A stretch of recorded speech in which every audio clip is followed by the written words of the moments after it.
Jendela mana tidak berkias, jalinnya. Teman-teman pasti tahu lagu ini kan? Bagaimana dengan film ini? Mana boleh ganti-ganti? Kedua hal tersebut mengingatkan kita pada negeri serumpun kita, negeri jiran, atau tetangga kita, Malaysia. Hari ini, kita akan belajar salah satu negara anggota ASEAN dalam jelajah ASEAN, Malaysia. Malaysia, yang memiliki lagu kebangsaan negaraku, merupakan negara monarki konstitusional di mana kepala negara dijabat seorang raja bergelar Yang di-Pertuan Agong yang dipilih secara bergiliran dari 9 negeri yang dipimpin raja atau sultan untuk masa jabatan 5 tahun. Kepala pemerintahan dijalankan oleh Perdana Menteri yang dipilih melalui pemilu. Perdana Menteri Malaysia sekarang adalah Tan Sri Muhyiddin Yassin yang berdarah Jawa Bugis dan dilantik pada tanggal 1 Maret 2020.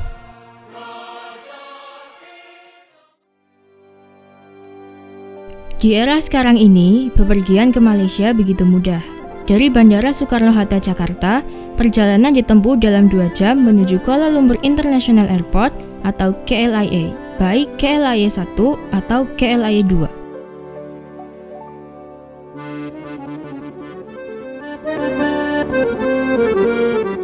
Secara astronomis, Malaysia terletak di 1 derajat lintang utara sampai 7 derajat lintang utara dan antara 100 derajat bujur timur sampai 120 derajat bujur timur sehingga beriklim tropis. Di sebelah utara, Malaysia berbatasan dengan Thailand, Vietnam, Laut Cina Selatan, Brunei, dan Filipina. Di sebelah timur, Malaysia berbatasan dengan Filipina. Di sebelah selatan, Malaysia berbatasan dengan Indonesia dan Singapura. Di sebelah barat, Malaysia berbatasan dengan Indonesia. Wilayahnya seluas 329.847 km persegi yang terbagi atas Malaysia Barat di Semenanjung Malaysia dan Malaysia Timur di Kalimantan bagian utara.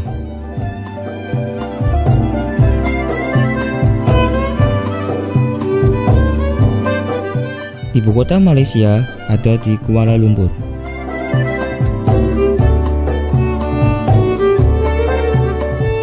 Sementara itu, pusat pemerintahannya ada di Putrajaya.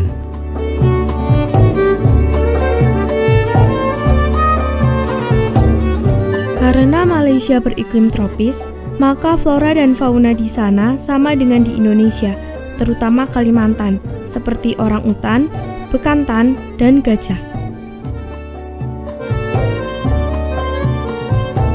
Puncak tertinggi adalah Gunung Kinabalu yang merupakan gunung dorman atau gunung yang sedang istirahat, pernah meletus dalam kurun 10.000 tahun terakhir.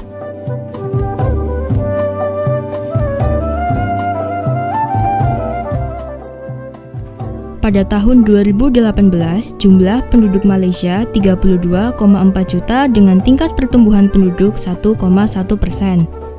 91,8% adalah warga negara, sedangkan sisanya adalah ekspatriat atau orang asing yang tinggal di Malaysia. Dari 91,8% warga negara tersebut, ada 3 etnis utama, yaitu Melayu sebagai etnis mayoritas, disusul Cina, dan etnis India. Walaupun Malaysia adalah negara Islam, penduduknya memiliki kebebasan beragama. Ada 4 agama mayoritas yang secara berurutan dilihat dari jumlah pemeluknya adalah Islam, Buddha, Kristen, dan Hindu.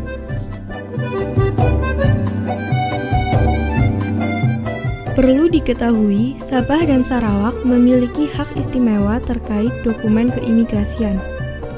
Penduduk Semenanjung yang ingin berpergian ke Sabah dan Sarawak harus menggunakan paspor Malaysia. Namun sebaliknya, Penduduk Sabah dan Sarawak tidak perlu menggunakan paspor, cukup KTP saja jika ingin pergi ke daerah semenanjung.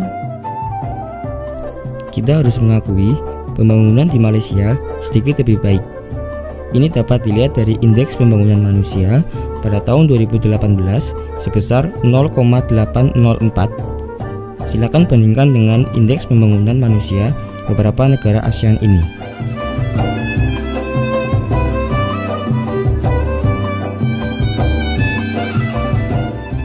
Sumber pendapatan Malaysia terbesar dari produk elektronik disusul minyak bumi, minyak sawit atau CPO, dan karet.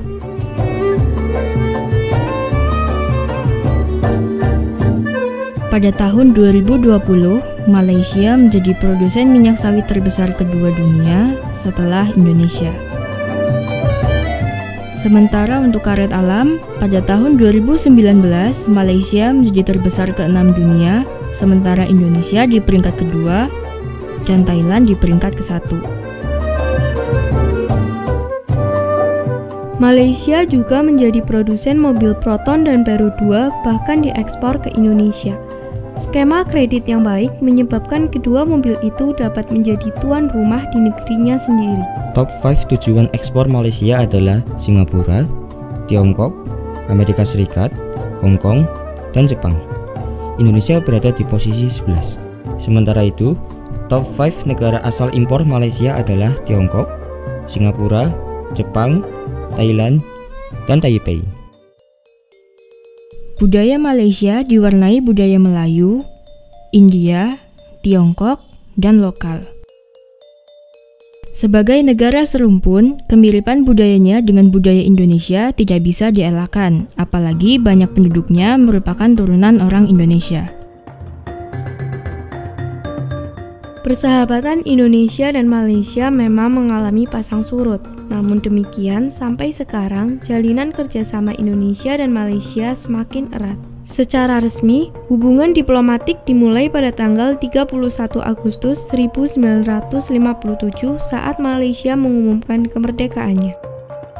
Perwakilan RI di Malaysia terdiri dari 1 Kedutaan Besar Republik Indonesia Kuala Lumpur, 4 Konsulat Jenderal di Penang, Johor Bahru, Kota Kinabalu, dan Kuching, serta 1 konsulat RI di Tawau dan 1 kantor penghubung juga di Tawau. Sudah menjadi rahasia umum bahwa Malaysia menjadi salah satu tujuan favorit pekerja migran Indonesia, dari pekerja profesional sampai pekerja konstruksi dan perkebunan sawit. Di samping kesamaan bahasa dan kedekatan geografis, banyak sektor pekerjaan tidak memerlukan pendidikan atau keterampilan khusus.